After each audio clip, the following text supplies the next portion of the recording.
ঢাকা বিশ্ববিদ্যালয়ে গতকাল মোসাদ্দেকের সামনের দুটো দাঁত ফেলে দেওয়া হয়েছে। তাতে আমি চিন্তিত না। আবার জুবায়েরকে তার ওলের বিচির ভিতরে কে যেন বাড়ি মেরেছে, এখন সে হাসপাতালের বেডে শুয়ে কাতরাচ্ছে, তাতেও আমি চিন্তিত না। কারণ তারাই দেশের ভাইরাস, যে ভাইরাসগুলো যত তাড়াতাড়ি নির্মূল করা যাবে ততই দেশের জন্য ভালো, দেশের জনগণের জন্য ভালো।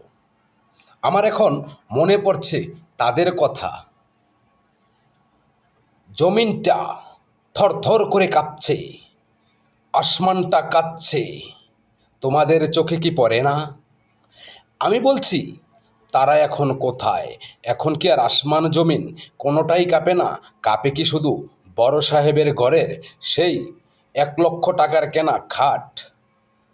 এরা এই দেশটাকে ধ্বংস করার যেই পায়তারা আর যেই নাশকতা ওরা করেছে, তা এখন তারাই হাড়ে হাড়ে টের পাচ্ছে। তোমার দাঁত ভেঙেছে, আমি আল্লাহর দরবারে শুকরিয়া আদায় করি।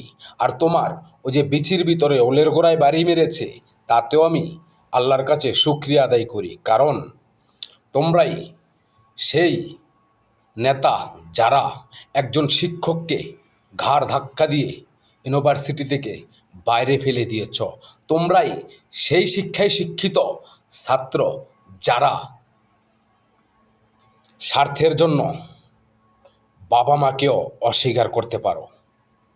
তাই জনাব তারেক রহমান এসব কীটনাশক তাদেরকে যত দ্রুত সম্ভব, অনেক গরিব মানুষ যারা সারের অভাবে জমিনে চাষ করতে পারে না, তাদেরকে সেখানে দিয়ে দেন, বন্টক করে নিয়োগ ওই কৃষকরা।